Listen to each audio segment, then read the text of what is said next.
అందరికీ good morning. Early morning 4:00 షోకి Devara cinema చూడడం జరిగింది. ఆల్రెడీ షార్ట్ రివ్యూ మీకు పెట్టినాను. ఇప్పుడు డీటెయిల్ అనాలిసిస్ గురించి ఒక రివ్యూ చేద్దామని చేస్తున్నాను. దేవరా మూవీ ఒక స్టార్టింగ్ నుంచి ఎండింగ్ దాకా ఒక అంటే డైరెక్టర్ అనుకున్న దానికి దర్శకుడు రచన మొత్తం ఆయనే కాబట్టి ఆయన అనుకున్నది ఏదైతే ఉందో అది క్లియర్గా షార్ట్ టు షార్ట్ చూపించడం జరిగింది.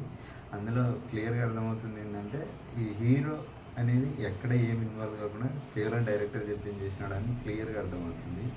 సింపుల్ పాయింట్ అంటే ఒక గవర్నమెంట్ థీమ్ నుంచి డిస్కషన్ చేసినారు కానీ తర్వాత ఆ థీమ్ గురించి ఏమీ ఈ పార్ట్లో రివీల్ చేయలేదు.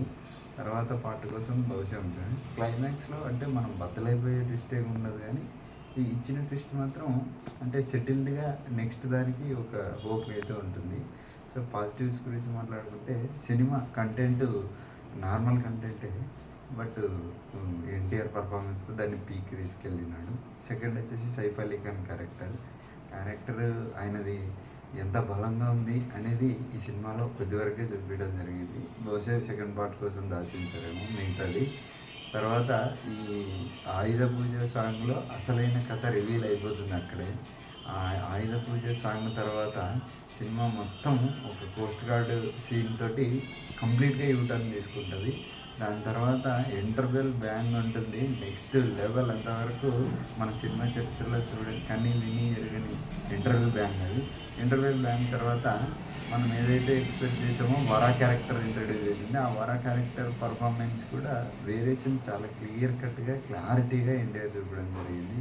హీరోయిన్ క్యారెక్టర్ ఉన్నంతలోనే చాలా సెటిల్డ్గా పర్ఫామ్ చేయించారు. అంటే ఒక లెంత్ క్యారెక్టర్ అయితే కాదు, చాలా డ్యూరేషన్ తక్కువ ఉన్న క్యారెక్టర్, బాగా సెటిల్ పర్ఫార్మెన్స్ ఉంటుంది.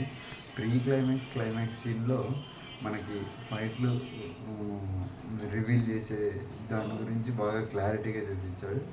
క్లైమాక్స్ మాత్రం మనం ఓవర్ ఎక్స్పెక్టేషన్స్ పెట్టుకొని పోయిన వాళ్ళు కొద్దిగా డిసప్పాయింట్ అవుతారు, కానీ వాళ్ళు కథకి తగ్గట్టుగా చేశారు.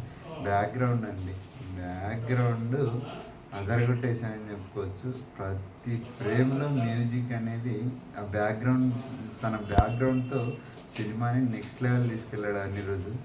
వాటితో పాటు ఇంకా మిగతా క్యారెక్టర్స్ కూడా కొంచెం క్రూషియల్ రోల్స్ ఉన్నాయి. కాకపోతే వాళ్ళకి పెద్ద డ్యూరేషన్ లేకపోవడం వల్ల ఉన్నంతలోనే వాళ్ళు బాగా చెప్పాలంటే సెటిల్డ్ మూవీ.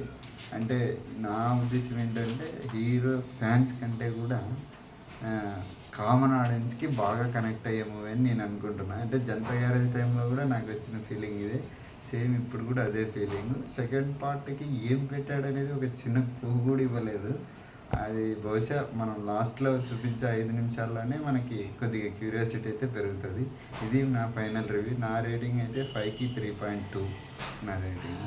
Thank you.